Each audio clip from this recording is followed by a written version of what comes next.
Hi all welcome back to Xylem learning എവിടെ സാറാണ് മക്കളെല്ലാവരും അടിപൊളിയായിട്ട് തന്നെ പഠിച്ചുകൊണ്ടിരിക്കുകയാണ് എക്സാം ഒക്കെ എത്തിക്കൊണ്ടിരിക്കുകയാണ്. ഇനി മക്കൾ പോകാൻ പോകുന്നത് 10th CBSE അതുകൊണ്ട് തന്നെ മക്കൾ കുറേ അധികം കൺഫ്യൂസ്ഡ് ആയിരിക്കും. ഇനിയുള്ള സിലബസ് എങ്ങനെയായിരിക്കും പഠിക്കുക, ഇതുവരെ പഠിച്ചത് നിങ്ങൾക്ക് ഏതെങ്കിലും രീതിയിൽ യൂസ്ഫുൾ ആയിരിക്കുമോ, ഇങ്ങനെ കുറേ അധികം സംശയങ്ങളൊക്കെ ആയിട്ടാണ് മക്കളിപ്പോൾ നിൽക്കുന്നുള്ളത്. അപ്പോൾ ഒരു കാര്യം ഓർമ്മപ്പെടുത്താൻ കൂടിയാണ് സാർ ഇപ്പോൾ വന്നിട്ടുള്ളത്. യെസ്, 10th CBSE ഒക്കെ മക്കൾ പോകുന്ന സമയത്ത് മക്കൾ ഏറ്റവും കൂടുതൽ നമ്മളിപ്പോൾ സോഷ്യൽ സയൻസിന്റെ കേസ് പറയുമ്പോൾ നമ്മുടെ ഹിസ്റ്ററിയിലെ ഫസ്റ്റ് ചാപ്റ്റർ ഒക്കെ എടുക്കുന്ന സമയത്ത് മക്കൾ കുറച്ചധികം കൺഫ്യൂസ്ഡ് ആവാൻ സാധ്യതയൊക്കെ ഉണ്ട് എന്ന് തോന്നുന്ന ഒരു ഏരിയ ആണെങ്കിൽ അവിടെ മക്കൾക്ക് വളരെ ഈസി ആയിട്ട് ഈ ചാപ്റ്റേഴ്സിനെ അപ്രോച്ച് ചെയ്യാനുള്ള ഒരു ഐഡിയ ഞാൻ പറഞ്ഞുതരാം. അതായത് നമ്മുടെ 9th പഠിച്ചത് നമുക്ക് എങ്ങനെ 10th അപ്ലൈ ചെയ്യാം, അല്ലെങ്കിൽ 10th എങ്ങനെ യൂസ്ഫുൾ ആവും എന്നാണ് നമ്മളിവിടെ നോക്കാൻ പോകുന്നത്. 9th നമ്മുടെ ഫസ്റ്റ് ചാപ്റ്റർ ആയിരുന്നു ദ ഫ്രഞ്ച് റവല്യൂഷൻ എന്നുള്ളത്. ഇത് നമ്മൾ 9th എക്സാമിനേഷനോട് കൂടി അവോയ്ഡ് ചെയ്യണോ, അല്ലെങ്കിൽ ഈ ചാപ്റ്റർ ഒഴിവാക്കി പോകണോ, അല്ലെങ്കിൽ ഈ ചാപ്റ്റർ നമ്മുടെ ലൈഫിൽ നമ്മൾ കൂടെ കൊണ്ടുപോകണോ? യെസ്, ഈ ചാപ്റ്റർ നമ്മുടെ 10th പോകുന്ന സമയത്ത് നമ്മുടെ ഫസ്റ്റ് ചാപ്റ്റർ ആയിട്ടുള്ള the rise of nationalism in Europe എന്നുള്ള ചാപ്റ്ററിലേക്ക് നമ്മൾ കണക്ട് ചെയ്ത് പോകാം. ഓക്കെ, അതായത് nationalism in Europe, the rise of nationalism in Europe എന്നുള്ളതാണ് നമ്മുടെ ഹിസ്റ്ററിയിലെ ഫസ്റ്റ് ചാപ്റ്റർ.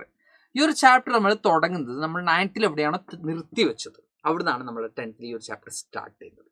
അപ്പോൾ നിങ്ങളുടെ ഒരു കൺഫ്യൂഷൻ ഇവിടെ തീർന്നു എന്ന് വിചാരിക്കുന്നുണ്ട്. 9th പഠിച്ചത് 9th തന്നെ ഒഴിവാക്കണോ സാറേ, അല്ലെങ്കിൽ ഞങ്ങൾ കൂടെ അത് കൂട്ടണോ സാറേ എന്നൊരു സംശയത്തിനുള്ള ഒരു ഉത്തരം മക്കൾക്ക് കിട്ടിയെന്ന് എക്സ്പെക്ട് ചെയ്യുന്നുണ്ട്. ബിക്കോസ് 9th നമ്മൾ ദ ഫ്രഞ്ച് റവല്യൂഷൻ എൻഡ് ചെയ്യുന്നത് നെപ്പോളിയന് പവർ കിട്ടി എന്ന് പറഞ്ഞുകൊണ്ടാണ്. 10th നമ്മൾ 10th CBSE first chapter the rise of nationalism start ചെയ്യുന്നത് നെപ്പോളിയനിക് സിവിക് കോഡിനെ കുറിച്ചൊക്കെ ഡിസ്കസ് ചെയ്തുകൊണ്ടാണ്.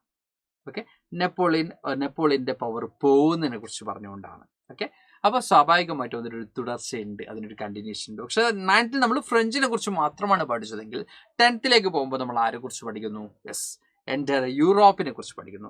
ഫ്രഞ്ച് റവല്യൂഷൻ എൻ്റെ യൂറോപ്പിൽ ഉണ്ടാക്കിയിട്ടുള്ള ഇൻഫ്ലുവൻസിനെ കുറിച്ച് നമ്മൾ എന്ത് ചെയ്യുന്നു? 10th പഠിക്കുന്നു. അപ്പോൾ ഇത് ഞാനിവിടെ പറയുന്നത് ഒരു ചാപ്റ്റർ അല്ല, ഇങ്ങനെ പല ചാപ്റ്റേഴ്സും ഹിസ്റ്ററിയുടെ കേസിൽ എടുക്കുമ്പോൾ നമ്മൾ ഈ ഒരു ചാപ്റ്റർ നമുക്ക് കാണാൻ പറ്റും. ഇനി നമ്മൾ മസീനെ കുറിച്ചൊക്കെ ഫെമിലർ ആവുന്നത് നമുക്ക് എവിടുന്നാണ്? 9th നമ്മുടെ റഷ്യൻ റവല്യൂഷനെ കുറിച്ച് പഠിക്കുമ്പോഴാണ്. അപ്പോൾ കൺസർവേറ്റീവ്സും എന്താണെന്നൊക്കെ നമ്മൾ പഠിച്ചതൊക്കെ 9th അതും നമ്മുടെ 10th CBSE ഫസ്റ്റ് ചാപ്റ്റർ നമ്മൾ എന്ത് ചെയ്യുന്നുണ്ട്? ഏറ്റവും കൂടുതൽ ഹെൽപ്പ് ചെയ്യുന്നുണ്ട്.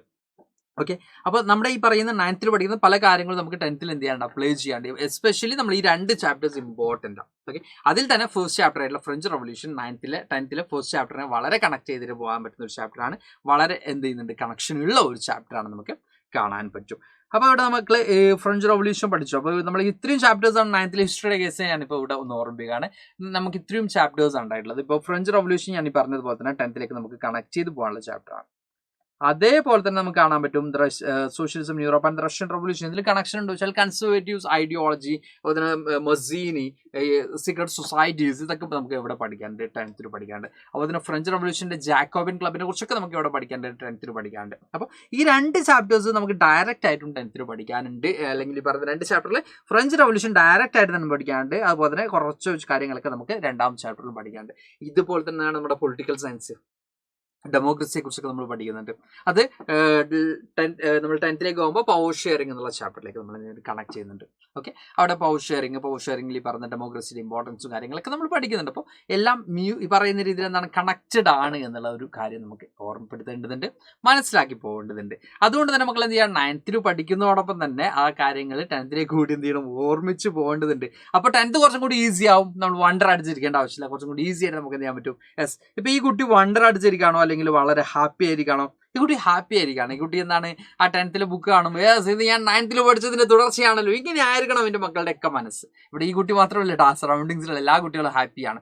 ഇതേപോലെ തന്നെ ആയിരിക്കും എൻ്റെ മക്കളും. ഫസ്റ്റ് നമ്മുടെ 10th CBSE ക്ലാസ് സ്റ്റാർട്ട് ചെയ്യുമ്പോൾ യെസ് ഇത് തുടർച്ചയാണല്ലോ, ഇത് നമ്മളെല്ലാവർക്കും ഫെമിലിയർ ആയിട്ടുള്ള കാര്യങ്ങളാണല്ലോ എന്നൊരു തോന്നലായിരിക്കണം മക്കൾക്ക് എന്ത് ചെയ്യേണ്ടത്? ഉണ്ടാവേണ്ടത്. ഓക്കെ, അതിൽ നമ്മളിവിടെ ഫ്രഞ്ച് സൊസൈറ്റി അല്ലെങ്കിൽ ഫ്രഞ്ച് റവല്യൂഷൻ തന്നെ നമ്മൾ എടുത്ത് പറയുന്നത് ഇപ്പോൾ ഈ പറയുന്നുണ്ട് മിഡിൽ ക്ലാസിൻ്റെ മൂവ്മെന്റ്സും മൂവ്മെന്റ് ഓഫ് പ്രിവിലേജസും ഇത് തന്നെയായിരുന്നു നാഷണലിസത്തിന്റെ അൾട്ടിമേറ്റ് എയിം എന്ന് പറയുന്നത്. ഓക്കെ, ലോയേഴ്സും അഡ്മിനിസ്ട്രേറ്റീവ് ഓഫീഷ്യൽസും ഫിലോസഫേഴ്സൊക്കെ അടങ്ങുന്ന ഒരു മിഡിൽ ക്ലാസ് തന്നെയാണ് ഈ പറയുന്ന 10th നമുക്ക് പഠിക്കാനുള്ള റവല്യൂഷൻസിന് ലീഡർഷിപ്പ് കൊടുക്കുന്നത്. അതിൽ നമ്മൾ ഫ്രഞ്ച് റവല്യൂഷൻ ഇമ്പോർട്ടൻസ് ഒക്കെ അവിടെ പഠിക്കുന്നുണ്ട്, നമ്മുടെ 10th പഠിക്കുന്നുണ്ട്. ഓക്കെ, അപ്പോൾ അവർ ഈ ബേസ്ഡ് ഓൺ ബേർത്തിലൂടെയുള്ള പ്രിവിലേജസ് ഓവർത്രോ ചെയ്യണം എന്ന് ഡിമാൻഡ് ചെയ്യുന്ന ആളുകളെ കുറിച്ച്, തിങ്കേഴ്സിനെ കുറിച്ചൊക്കെ നമുക്ക് എവിടെ പഠിക്കാനുണ്ട്? 10th പഠിക്കുന്നത്. പക്ഷെ 10th നമ്മൾ ഫ്രഞ്ചിൽ മാത്രം കോൺസെൻട്രേറ്റ് ചെയ്യുന്നില്ല, പകരം ജർമ്മനിയിലേക്കും ഇറ്റലിയിലേക്കും ഈ അതർ യൂറോപ്യൻ നേഷൻസിലേക്കും നമ്മൾ എന്ത് ചെയ്യുന്നു, മാറിപ്പോകുന്നു. അല്ലെങ്കിൽ കുറച്ചും കൂടി എന്ത് ചെയ്യുന്നു, എക്സ്പാൻഡ് ചെയ്യുന്ന ഒരു ഏരിയാസിലേക്ക് നമ്മൾ എന്ത് ചെയ്യുന്നു, കടന്നു പോകുന്നു. മാറിപ്പോകുന്നതിനപ്പുറം നമ്മൾ കടന്നു പോകുന്നതായിട്ട് നമുക്ക് കാണാൻ പറ്റും. ഓക്കെ, അപ്പോൾ ഈ ടോപ്പിക്കുകളൊക്കെ നമുക്ക് എവിടെ പഠിക്കാനുണ്ട് ഇൻ ഫ്യൂച്ചർ, നമ്മൾ ഈ പറയുന്ന 10th നമുക്ക് പഠിക്കാനുണ്ടെന്നുള്ളത് നമുക്ക് എല്ലാവരും എന്ത് ചെയ്യുക, ആലോചിച്ച് വെക്കാം. അതുപോലെ തന്നെ നമ്മുടെ സൊസൈറ്റി പറയുമ്പോൾ, ഫ്രഞ്ച് സൊസൈറ്റി പറയുമ്പോൾ മിഡിൽ ക്ലാസ്സിൻ്റെ ഒരു ഗ്രോത്ത് നമുക്ക് കാണാൻ പറ്റും. തേർഡ് എസ്റ്റേറ്റ് ആയിട്ടുള്ള മിഡിൽ ക്ലാസ്സിൻ്റെ ഗ്രോത്ത് നമുക്ക് കാണാൻ പറ്റും. ഈ ഒരു മിഡിൽ ക്ലാസ് ആണ് ഈ പറയുന്ന എന്താ പറയുക, ന്യൂലി എമേർജ് ആയിട്ടുള്ള മിഡിൽ ക്ലാസ് തന്നെയാണ് എന്താ പറയുക, കൂടുതൽ റെവല്യൂഷൻസിനും ലീഡർഷിപ്പ് കൊടുക്കുന്നത് നമുക്ക് കാണാൻ പറ്റും. ഓക്കെ, അപ്പോൾ ഇങ്ങനെ കുറേ അധികം നാഷണൽ സ്റ്റേറ്റിൻ്റെ ഫോർമേഷൻ നമുക്ക് സംഭവിക്കുന്നത് എവിടുന്നാണ്, ഈ പറയുന്ന 10th നമുക്ക് കാണാൻ പറ്റും. നാഷണൽ സ്റ്റേറ്റിന്റെ ഫോർമേഷന് ഈ ഫ്രഞ്ച് റവല്യൂഷൻ എത്രത്തോളം ഇൻഫ്ലുവൻസ് ചെയ്തിട്ടുണ്ടെന്നുള്ളത് നമുക്ക് ഇവിടെ കാണാൻ പറ്റും. 10th പോകുന്ന സമയത്ത് നമുക്ക് കാണാൻ പറ്റും. അതുപോലെ ഇവിടെ നമ്മൾ പറയുന്നുണ്ട് ഒരു നാഷണൽ അസംബ്ലി ആണ് ഫ്രാൻസിൽ ഇതിന്റെ ഒക്കെ ഒരു ബിഗിനിങ് സ്റ്റേജ് ആണ്. ആക്ച്വലി യൂറോപ്പിലും മറ്റ് ഏരിയാസിലൊക്കെ ഉണ്ടായിട്ടുള്ള ഗ്രോത്തിന്റെ ഒക്കെ ഒരു എന്താ പറയുക, ഒരു സ്റ്റാർട്ടിംഗ് പോയിന്റ് ആണ് അതിലേക്കുള്ള ഒരു ബേസ്മെന്റ് ആണ് ആര് കൊടുത്തത്, ഫ്രാൻസ് കൊടുത്തത് എന്നുള്ളതാണ്, ഫ്രഞ്ചിൽ സംഭവിച്ചത് എന്നുള്ളതാണ് നമുക്ക് കാണാൻ പറ്റുന്നത്. ഇപ്പോൾ സ്റ്റോമിംഗ് ഓഫ് ബാസ്റ്റിൽ തന്നെ നമുക്ക് ഏറ്റവും ബെസ്റ്റ് എക്സാമ്പിൾ ആയിട്ട് എടുക്കാം. ഫ്രഞ്ച് റവല്യൂഷന്റെ ഏറ്റവും ബെസ്റ്റ് എക്സാമ്പിൾ ആയിട്ട് നമുക്ക് ഇത് എടുക്കാം. അതായത് ടിറണിയുടെ, അല്ലെങ്കിൽ നമ്മൾ ഈ പറയുന്ന അത്രത്തോളം ഓട്ടോക്രാറ്റിക് റൂളിന്റെ എൻഡ് എന്നൊരു അർത്ഥത്തിലാണ് ബാസ്റ്റൽ പ്രിസൺ, അവരുടെ സിമ്പിൾ ആയിട്ടുള്ള ബാസ്റ്റൽ പ്രിസൺ ആര് അറ്റാക്ക് ചെയ്യുന്നത്, അവിടുത്തെ റവല്യൂഷണറീസ് അറ്റാക്ക് ചെയ്യുന്നത്. അപ്പോൾ ഇത് തന്നെയാണ് autocratic rule all over the വേൾഡിൽ എൻഡ് ചെയ്യുന്നു, അതിൻ്റെ ഒരു ബിഗിനിങ് ആയിട്ട് മദർ ഓഫ് ഓൾ റവല്യൂഷൻ എന്ന രീതിയിലാണ് നമ്മൾ എന്ത് കാണുന്നത്, ഫ്രഞ്ച് റവല്യൂഷൻ കാണുന്നത്. അതുകൂടാതെ ഫ്രഞ്ച് റവല്യൂഷൻ മുമ്പോട്ട് ഏറ്റവും പ്രധാനപ്പെട്ട ideology liberty, fraternity, equality, 3 ideology വലിയ രീതിയിൽ ഓൾ ഓവർ ദി യൂറോപ്പിലും എന്ത് ചെയ്യുന്നുണ്ട്, സ്പ്രെഡ് ആവുന്നുണ്ട്. അത് നമ്മൾ എവിടെ പഠിക്കാനുണ്ട്, 10th നമുക്ക് പഠിക്കാനുണ്ട്. ഓൾമോസ്റ്റ് നമുക്ക് ഇൻ ഫ്യൂച്ചർ വലിയ ക്ലാസ്സസിലൊക്കെ പഠിക്കാനുള്ള സ്റ്റേറ്റ്മെന്റുകളാണ് ഇതൊക്കെ. അപ്പോൾ ഇവിടെ ഞാൻ പറയുന്ന ഇത്രയേ ഉള്ളൂ. അതായത് നമ്മൾ ഈ പറയുന്ന every topic from the 9th CBSE അവിടെ ഡയറക്റ്റ് ആയിട്ട് പഠിക്കാനില്ല, പക്ഷെ അതിലേക്കുള്ളൊരു സ്റ്റാർട്ടിംഗ് പോയിന്റ് ആയിട്ട് എന്ത് മാറുന്നുണ്ട്, 9th CBSE മാറുന്നുണ്ട്. 10th നമ്മുടെ എല്ലാ ചാപ്റ്റേഴ്സിലേക്കും, എസ്പെഷ്യലി ഈ പറയുന്ന 10th ഫസ്റ്റ് ചാപ്റ്റേഴ്സിലേക്ക്, എല്ലാ ചാപ്റ്റേഴ്സിലേക്കൊന്നും ഞാൻ പറയുന്നില്ല, ഫസ്റ്റ് ചാപ്റ്റേഴ്സിലേക്ക്. ഇപ്പോൾ ഫ്രഞ്ച് റവല്യൂഷൻ എന്ന് പറയുന്ന ചാപ്റ്റർ ഞാനിവിടെ കൂടുതൽ പറയാനുള്ള കാരണം എന്താ, ഫ്രഞ്ച് റവല്യൂഷൻ നമുക്ക് 2 ചാപ്റ്റർ, ഫസ്റ്റ് ചാപ്റ്റർ മാത്രമല്ല, ഫ്രഞ്ച് റവല്യൂഷൻ നമുക്ക് 2 chapter, the rise of nationalism in Europe എന്നുള്ള ഫസ്റ്റ് ചാപ്റ്ററും print culture and modern world എന്നുള്ള 4th ചാപ്റ്റർ. ഈ 2 ചാപ്റ്ററിലും എന്തിനെ കുറിച്ച് ഡിസ്കസ് ചെയ്യുന്നുണ്ട്, ഫ്രഞ്ച് റവല്യൂഷനെ കുറിച്ച് ഡിസ്കസ് ചെയ്യുന്നുണ്ട്. അപ്പോൾ അത്രയും ഇമ്പോർട്ടൻ്റ് ആണ് നമുക്ക് എന്ത് ചെയ്യുക, മനസ്സിലാക്കി വെക്കുക. ഇത് നമ്മുടെ സോഷ്യൽ സയൻസിലെ ഹിസ്റ്ററിയുടെ കേസ് മാത്രമല്ലടാ, ജിയോഗ്രഫിയിലാണെങ്കിലും പൊളിറ്റിക്കൽ സയൻസിലാണെങ്കിലും ഇക്കണോമിക്സിലാണെങ്കിലും ഒക്കെ ഈ ഒരു കണ്ടിന്യൂഷൻ നമുക്ക് എന്ത് ചെയ്യാൻ പറ്റും, കാണാൻ പറ്റും. അപ്പോൾ മക്കളോട് പെട്ടെന്ന് പറയാനുള്ള ഒരു കാര്യം എന്ന് പറയുന്നത്, മക്കളെല്ലാവരും അറിയുന്ന കാര്യം തന്നെയാണ്, നമ്മുടെ ബാച്ചിലേക്കുള്ള അഡ്മിഷൻ നടന്നുകൊണ്ടിരിക്കുകയാണ്. അപ്പോൾ എത്രയും പെട്ടെന്ന് എന്ത് ചെയ്യുക, ജോയിൻ ചെയ്യുക. താഴെ കാണുന്ന നമ്പറിൽ കോൺടാക്ട് ചെയ്തുകൊണ്ട് എന്ത് ചെയ്യുക, നിങ്ങളുടെ അഡ്മിഷൻ മക്കൾ എല്ലാവരും ഉറപ്പുവരുത്തണേ, എൻഷുർ ചെയ്യണേ. അപ്പോൾ എന്തായാലും അടിപൊളിയായിട്ട് എന്ത് ചെയ്യുക, മക്കൾ പഠിക്കുക.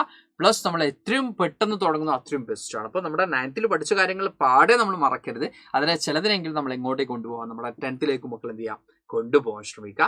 കാരണം അത് മക്കൾക്ക് അത്രയും ഒരു ബേസ് കിട്ടും. നമ്മളൊരു ബ്ലാങ്കിൽ നിന്നുകൊണ്ടല്ല 10th CBSE സ്റ്റാർട്ട് ചെയ്യേണ്ടത്, അത്യാവശ്യം നമുക്കൊരു ബേസ് ഉണ്ടായിരിക്കണം. അപ്പോൾ ആ ഒരു ബേസ് നമുക്ക് 9th കിട്ടിയിട്ടുണ്ട്. അപ്പോൾ ആ ഒരു ബേസിൽ തന്നെ മക്കൾ എന്ത് ചെയ്യുക, 10th പോവുക. അപ്പോൾ ആ ഒരു കുറച്ചും കൂടി ഈസി ആയിരിക്കും കാര്യങ്ങൾ. പല മക്കളും ഫസ്റ്റ് ചാപ്റ്റർ കാണുമ്പോൾ കൺഫ്യൂസ്ഡ് ആവാറുണ്ട്. ബിക്കോസ് അവർ എന്താണ് 9th പഠിച്ചത് 9th ഒഴിവാക്കി പോകുന്നു. അങ്ങനെയല്ല, 9th പഠിച്ചതിൻ്റെ തുടർച്ചയുണ്ട് എന്ന് മക്കൾ കൃത്യമായിട്ടും മനസ്സിലാക്കി തന്നെ ഇവിടെ പോവുക, 10th പോവുക. ഓക്കെ, അപ്പോൾ എല്ലാവർക്കും ഓൾ ദി ബെസ്റ്റ്. അടിപൊളിയായിട്ട് നമ്മുടെ 10th CBSE നമ്മൾ എന്ത് ചെയ്യുക, പഠിച്ച് മുമ്പ് പോവാം. അപ്പോൾ മാക്സിമം മക്കൾ എന്ത് ചെയ്യുക, താഴെ കാണുന്ന നമ്പറിൽ കോൺടാക്ട് ചെയ്തുകൊണ്ട് നിങ്ങൾ അഡ്മിഷൻ എൻഷുർ ചെയ്യുക. അപ്പോൾ നമുക്ക് ലൈവ് ക്ലാസ്സസിലേക്ക് കാണാം. Thank you all, by.